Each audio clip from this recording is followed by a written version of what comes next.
to talk about is adding some effects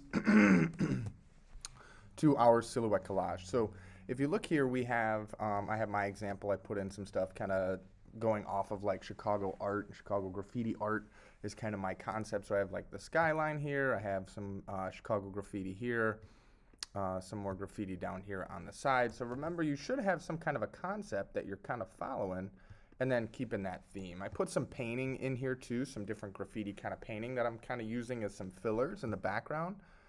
But what I want to talk about is how to do some cool effects. And some of the things that we can do in Photoshop are posterizing, thresholding, changing color, giving this a more cohesive kind of look. Because right now we have all these different kind of colors. So the goal here is to try to make this look a little bit more kind of cohesive so that it kind of blends a little bit better. Okay, so what I'm going to do here, I'm going to go and we'll start with Salvador Dali, right? So I have Salvador Dali down here, just a plain black and white image, and I want him to be kind of have an effect, maybe with some color to it, right? Or make it look like it's kind of artistic.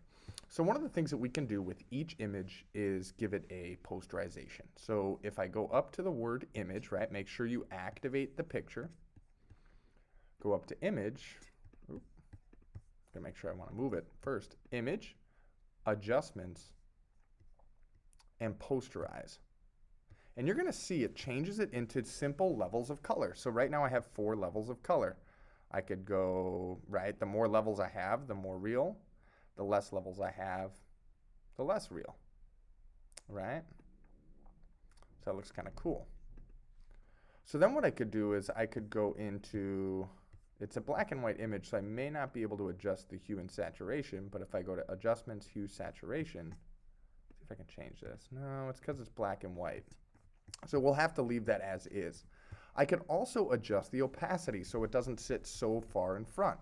So if I click on a layer, I can adjust layer opacity so it sits kind of behind there. So I can see some of my graffiti through Salvador Dali. That's a great way to create depth and to create some really cool effects in Photoshop. Now I'm going to do, let's go up to my Chicago skyline here. I'm going to go image, adjustments. I'll posterize this as well. So right now it's at 4 levels. What if I go to like 3 levels? It looks pretty cool. But I don't like the color. It's really aqua and purple, and I've got more of like an orangish bluish kind of combo going here. So I'm going to go up to image, adjustments, hue, and saturation. So now I can change this. See, as I drag the hue, it gets more, ooh, that looks good. That's kind of more orange. I kind of like that. The blue looks kind of cool too. I'm going to go kind of like there. It kind of goes with my background. Now if I go saturation, that's going to give it more color, right? And that's just kind of a cool way to give it some kind of enhancement to match, right? So I'm going to go, now what I could do is I could threshold things, right? So we learned we can posterize. I can also threshold, so I'll do the colored pencils here. I'm going to go to image, adjustments, threshold. Oop, I click posterize. Now that's just going to make it straight black and white, right? Which doesn't really fit my kind of color scheme. But if you wanted to, you could certainly do that and give it some kind of an effect there. That's one of the adjustments that we have. And lastly, what we have is the filter gallery. So if I click on these, I'll click on the pencils, and I'm going to go up to filter, and I'm going to go to filter gallery. And what this pulls up is a bunch of, there's going to be some weird stuff in here, but there's some folders here: artistic, brushstrokes, stylized. So I'm going to start with artistic, and you look, we have one that says colored pencil. And it makes it look as if it was kind of colored with a colored pencil there. And you can adjust how it looks with these meters. Let's look at, what about like paint daubs? Or let's go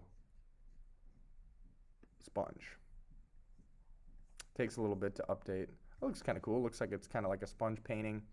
If we go to brush strokes, you can adjust those, spatter brushes. I'm going to do that.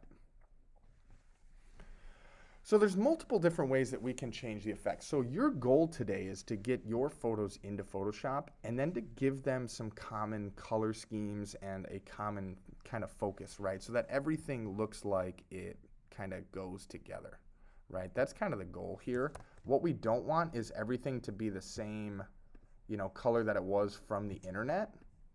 You also want to play around with things sitting in front, sitting in back. Notice I have stuff that are different sizes, right? Like the skyline, I have Chicago down here that's kind of smaller,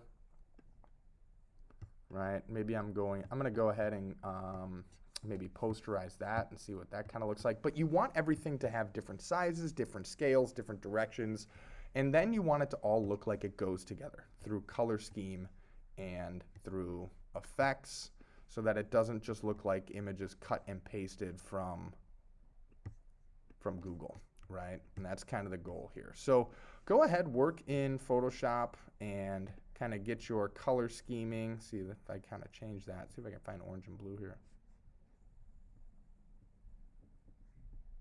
That looks pretty cool.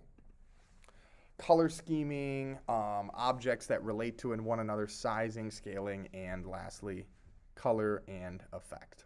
All right, so today we learned how we can add hue, we can change the color of photos, we can add a posterize effect, we can do thresholding, and lastly, some requirements for the project. So good luck, and can't wait to see what you make.